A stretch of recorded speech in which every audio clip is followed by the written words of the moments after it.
Phone घेतला बघ नवीन. चांगला आहे की. बघ पाण्या बघ कसं आहे.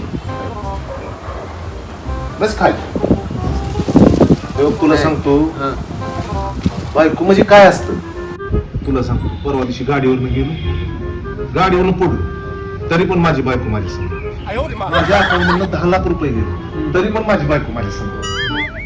तुला सांगतो मग ती डॉक्टरनं मला किडनीचा प्रॉब्लेम सांगितला, तरी पण माझी बायको. Oh no. नाही घ्या मोबाईल जरा तुमचा. बरं मोबाईल ठेव बरं. बस मी तुम्हाला चहा करून आणते. बरं कसलं नशीब बोलायला राहू तुम्ही, तुम्हाला चांगली बायको मिळाली. कशाचं डोंबलं चांगलं. प्रत्येक वेळेस जाईल तेव्हा ही बनवतीच आहे माझ्या सगळं. काय सांगू तुला काय नाही. ऍक्सिडेंट झाला हिनं बोलायच्या ना आता ऍक्सिडेंट. 10 लाख रुपये